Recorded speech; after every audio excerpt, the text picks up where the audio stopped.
होली की प्रेरणादायक कहानी, संघर्ष, मेहनत और रंगों की जीत। Inspirational Holi story, a tale of struggle, hard work और कलर्स।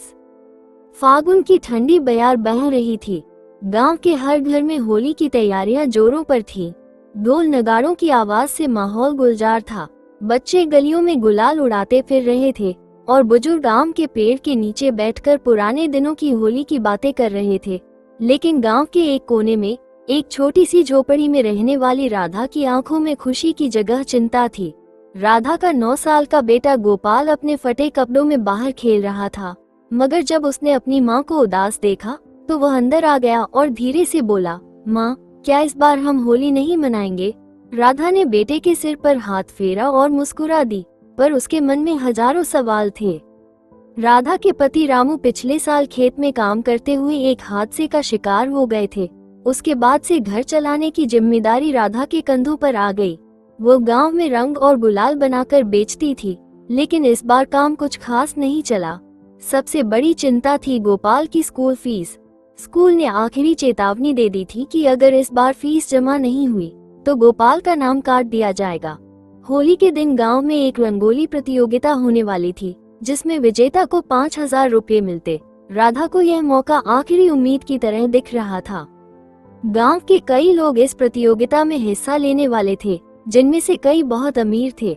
उनके पास महंगे रंग, ब्रश और बड़े कैनवास थे, मगर राधा के पास रंग खरीदने के भी पैसे नहीं थे। अगर मेरे पास रंग नहीं है तो क्या मैं ये प्रतियोगिता नहीं जीत सकती? राधा ने खुद से सवाल किया। फिर उसे याद आया कि उसकी दादी फूलों और पत्तों से रंग बनाया करती थी। राधा ने खुद रंग बनाने का फैसला किया। राधा और गोपाल ने मिलकर घर के आसपास से फूल इकट्ठे करने शुरू किए। गेंदे के फूल से पीला रंग, चुकंदर से लाल रंग, पालक और पुदीना से हरा, नीला रंग बनाने के लिए उसने जामुन के छिलकों का उपयोग किया। सारे रंग तैयार होने में 2 दिन लग गए। राधा के हाथ छिल गए थे, मगर उसने हार नहीं मानी। गांव के कई लोग उसके इस प्रयास को देखकर हंस रहे थे। साहूकार के बेटे रवि ने तंज कसा, अरे राधा, फूलों से रंग बना रही हो, इससे कोई प्रतियोगिता नहीं जीती जाती। राधा ने मुस्कुराकर जवाब दिया, रंगों की कीमत नहीं होती, भावनाओं की होती है। होली की सुबह गांव का चौपाल रंग बिरंगे लोगों से भरा था। रंगोली प्रतियोगिता शुरू हो चुकी थी। किसी ने भगवान राम की रंगोली बनाई, किसी ने सुंदर फूलों का डिजाइन, तो किसी ने गांव की होली का दृश्य बनाया। जब राधा की बारी आई तो सबकी निगाहें उस पर टिक गईं।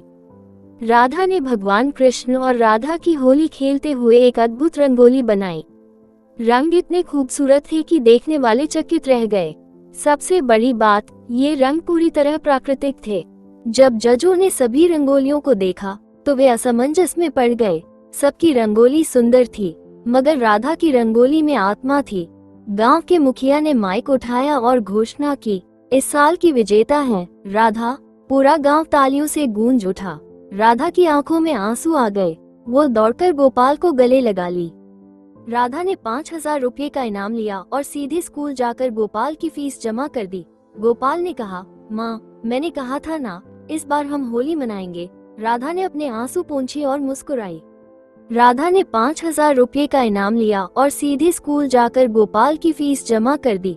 गोपाल ने कहा, माँ, मैंने कहा था ना, इस बार हम होली मनाएंगे। राधा ने अपने आंसू पोंछे और मुस्कुराई।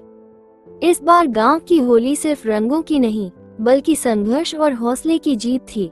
राधा की मेहनत और जज्बे ने साबित कर दिया कि अगर इरादे पक्के हों तो कोई भी रंग फीका नहीं पड़ता। ये होली सिर्फ चेहरे पर नहीं, बल्कि जिंदगी में भी रंग भरने की थी।